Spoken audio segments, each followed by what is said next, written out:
Okay, thank you for introduction. And first of all, I would like to thank Sergei and Natasha for putting together this very nice meeting at very nice location with a very exciting program. So yeah, I'll talk about lattice reconfiguration, which is driven by electronic phase transition in TMDs. And in this case, that TMD will be, okay, this one doesn't. Yeah, that TMD will be 1T tantalum disulfide. So I'm kind of lucky to be towards the end of the week because we already heard a lot this week, not the last week, so I hope people did not forget what the system is, so I'll shorten the introduction a lot. But what is important to know about the system, or to remember, is that it's one of these layered TMDs with van der Waals layers, and more specific for exactly this system is that that's the one which hosts at least several photo-induced or electrical-induced hidden states, which can survive for a long time. So typical recipe to study these states would be to cool down the system to low temperature to reach this commensurate state, which is insulating and filled with Star of David deformations. And then we either apply some electrical pulse or optical pulse, sorry, and we can reach, let's say, either this textured phase, or if we have a bit stronger excitation, then we can also get to what we call amorphous or glassy state, where these polarons are much more disordered. Quite interesting from fundamental point of view, but also very useful from practical application, is that all of these photo-induced states are actually conductive. So if you do STM, let's say on the boundary between the hidden and commensurate state, you would, along this purple line, you would see that as soon as you cross the last domain wall, the gap opens. For amorphous state, also if you do STS anywhere inside this area, you would see gapless behavior, which is very different from the commensurate state. So, as was already pointed out by Simon in the beginning of the week, at least partially this insulating behavior of the ground state must be related to special stacking of charge density wave in out-of-plane direction and the dimerization. So, from X-rays, we know that the low-temperature insulating state is the only one which has this dimer peak, which is then absent either in a photo-induced state or in any other thermal phases. So in this talk, I want to discuss what is the dynamics of this breaking of dimerization when we go from the commensurate state to the photo-induced states, and how also this breaking of dimerization affects the lattice and how we can actually use it. So yeah, first let's talk about the lattice, what happens with the crystal lattice in this transition. And for this, I will use transient grating spectroscopy. So just a brief reminder how the thing works. We have the sample, and then we shine the two laser beams on it, which arrive at the same time. And if those beams are coherent and arrive at the same time, we'll create some interference pattern, so there will be some bright and dark stripes on the sample, and at very least we'll heat it up in the bright stripes. So now, because of this local heating or these gradients, when the probe pulse arrive, it will start to diffract of this structure. And then by measuring the diffraction, we can see what happens with the sample. And that was used quite a lot in optics for studying very different phenomena from electrodynamics and magnetism or phonodynamics and so on.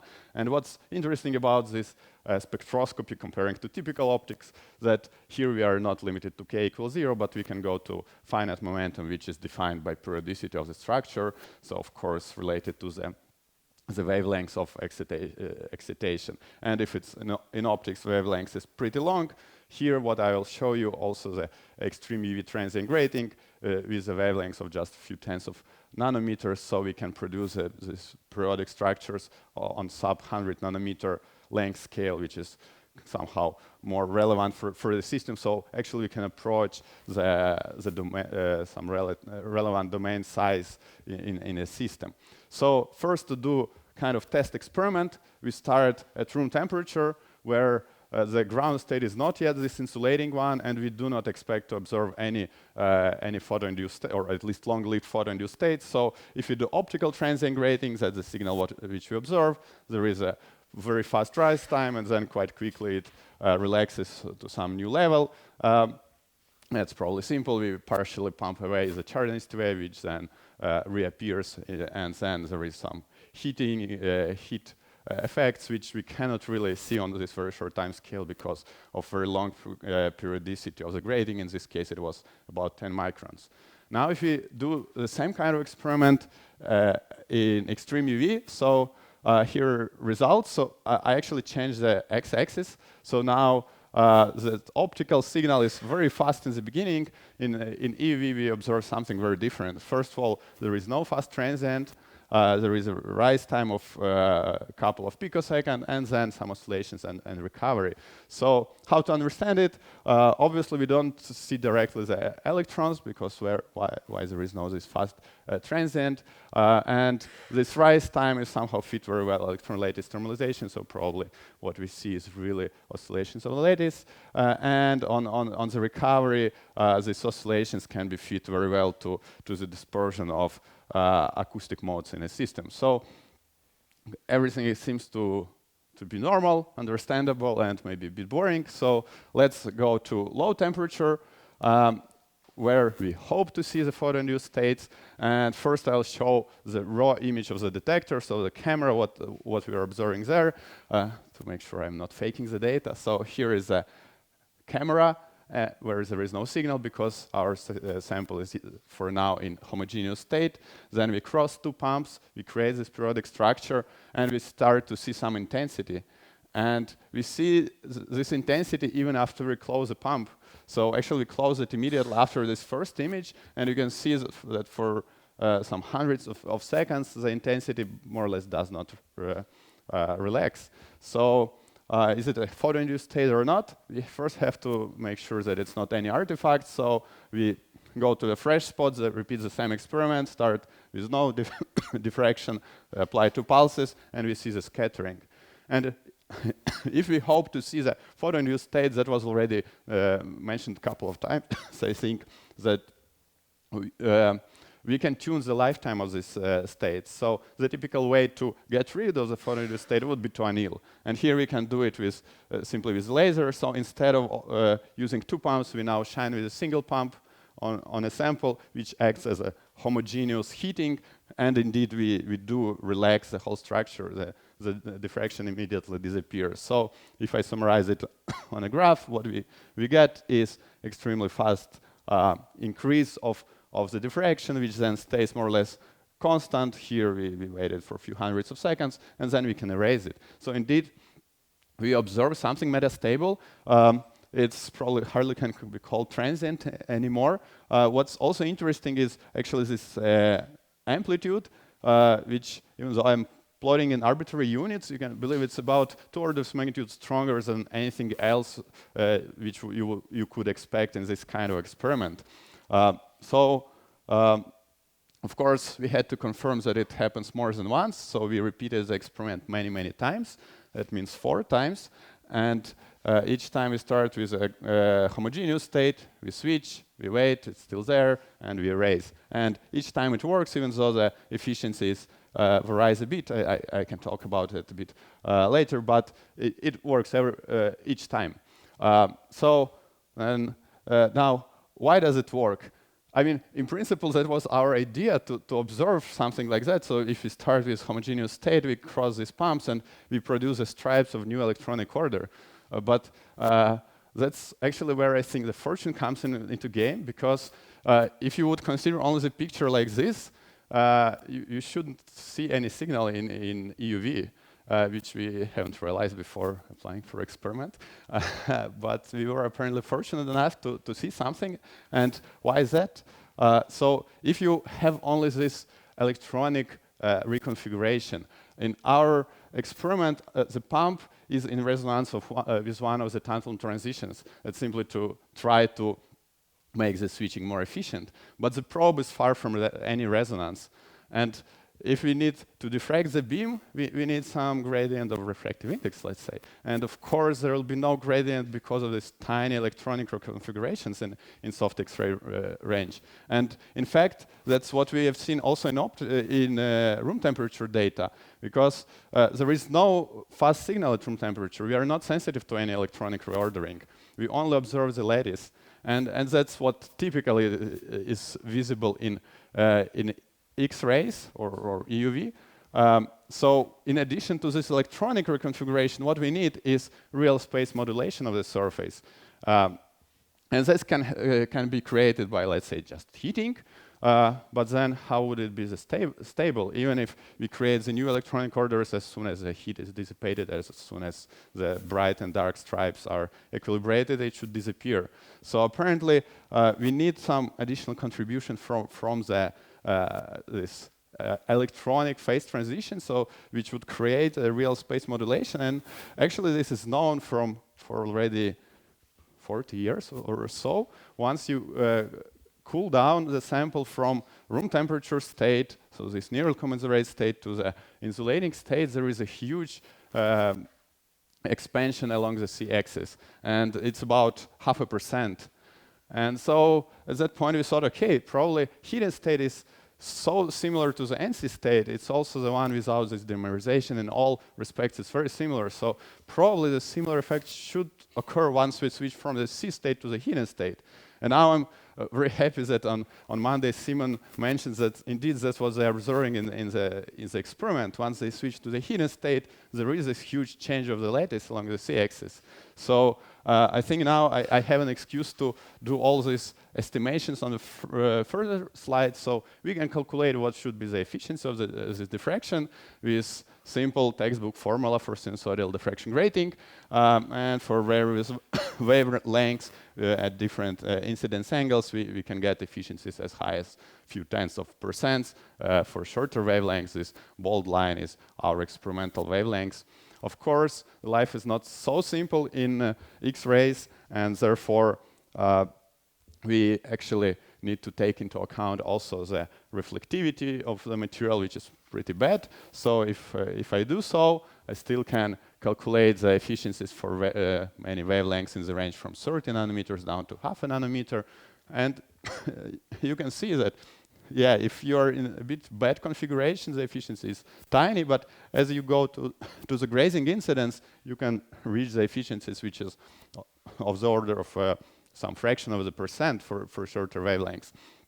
Of course, this is extremely simple-minded calculation, so the question is how realistic it is. And so we try to calculate the experimental efficiency, and here is this green star, which absolutely perfectly overlaps with the bold line, which is our experimental wavelengths. So actually, it's unbelievable good fit between the modeling and the real experiment. So what we have now, apparently we have the diffraction grating, which works in extreme UV. So as yesterday we have heard about the lens for based on charge density waves, here we have the diffraction grating based on charge density wave. Or maybe if you go into 2D, we can say it's ultra-fast spatial light modulator, similar to what we have in all these projectors, just in X-rays. Of course, the efficiency of quarter of some fractions of percent may be not that great, but there must be a way to improve it. So the way would be, of course, to increase the amplitude of the modulation. And if we would go up to 0.3 nanometers, the efficiency can reach already a few percents. And that's the efficiency which you are expecting from actually real static diffraction gratings for X-rays. However, here you have this additional benefit of being tunable. Of course, the question is, can we really go to such a large modulation? Especially considering that it's a 2D material. And for quite some time, it was considered that 2D materials are absolutely useless for any kind of strain tronics because of this weak coupling between the layers. The strain must be relaxed extremely fast after a couple of layers. But actually, there are a lot of works which showing that it's not so. Indeed, of course, strain is relaxing, but here I'm showing just a couple of examples. You can definitely see still some moire patterns pretty far from the surface. I think here they observed it up to some 20 layers, or in bismuth telluride you can have the strain which goes as deep as about 30 nanometers. And for our estimation in this experiment on tantalum disulfide, we had to use the amplitude of about 0.1 nanometer, which is defined by the optical attenuation length in the system, and apparently it works for 0.1. So can we actually go to 3 times higher? And I think yes. And here is an experimental proof for that. So this is the STM image of tiny, tiny switched cluster inside the commensurate state. And if I now plot the line profile along this blue line, you see where the hidden state it indeed went down, exactly because of this change of the lattice. And of course, STM is probably the worst tool to measure this topography, especially in that direction. But this image, I think, is pretty fortunate because here in the corner, we have a defect on a sample. And that's the defect where the top layer is missing. So from this image, on this here it's pretty hard to see, but actually you do see the layer underneath. So you can calibrate this interlayer spacing. And this lowering of the surface in a hidden state is apparently comparable to the interlayer spacing, which is exactly 0.3 nanometers. So apparently in this configuration, of course, this was electrical switching. It was possible to even switch deeper than we observed and reach something which we estimated on this slide. Okay, now it doesn't work, doesn't matter. So let's say indeed this kind of device might be useful for tunable question. No? Yes, I don't have anything on y-axis exactly because I think STM is not good for putting y-axis, but we know that interlayer spacing is about 0.3 nanometers. So yeah, this is 0.3 nanometers. It's tiny in absolute units, but actually it's huge for this experiment. Typical transient grating modulations, if you have just normal heating, that's somewhere on the range of 10 picometers. We observed 100 picometers, and apparently we can go to, let's say 300 picometers in ideal case. So there is another observation which comes from this experiment, and that's again related to the strain. I think you have seen this graph yesterday in Dragan's talk. So at some point we were trying to somehow adjust the stability of the textured phase. And the way to do that was to put the crystal on different substrate to produce a strain between the sample and the substrate. And indeed it affected the stability. So what we called here this phase transition, let's say, was a basic transition from laboratory time scale to something which is too fast to measure. And typically it lies in the range of 50, 60 kelvins, depending on the substrate. But if you look what would happen at 100 kelvins, of course, the lifetime can vary a lot. But let's say at maximum what we got was 10 seconds for lifetime at 100 kelvin. So if you now remember the data I was showing you just before for transient gratings, that all was measured at 100 kelvins. And we observed absolutely no relaxation of this texture. So how is it possible? And apparently it's something to do with the strain. And now we, instead of homogeneous excitation as we were typically doing in all of these cases, now we are switching only some small parts of the sample here where it goes down. And in between it stays in the C state. So there must be a huge tensile strain actually in such a configuration. And if you look on this summary graph from 10 years ago, indeed, if you have tensile strains, the transition temperature goes up. However, now with this nanoscale texture, we were apparently able to reach much higher strains than it was possible with the substrate. So now, how many minutes do I have? 1 minute. 1 minute. 1 minute and then 5 more. Oh, and then 10 more. Okay, so then I'll probably just skip the next part. So there's an advertisement. We did ultrafast electron diffraction, trying to see how fast this dimerization is being broken once you go from the insulating state to the textured metallic state. And additionally, we were trying to see what is the stacking order in the amorphous, amorphous state, so the one which is achieved at higher excitations. And if you're interested, You can ask me during the question session, but now here is a summary. So what I've shown you that this electronic transition is accompanied by huge lattice contraction along the c-axis, which is actually pretty useful from practical application, something like, let's say, before, for last 10 years, I think we were always saying that tungsten sulfide is good for memory device. Now it's not only good for memory device, but also for X-ray optics. And additionally, from this, we can see that with this producing some special textures, we can get a new way to further stabilize the hidden states in the system. And with this, I would like to thank all the people who were involved in the research. That's from the George Stefan Institute. The experiments were done at Fermi. Okay, that's the part which I skipped. UED was done at SLAC together with Herman's Dur group. And I would like to thank you for attention.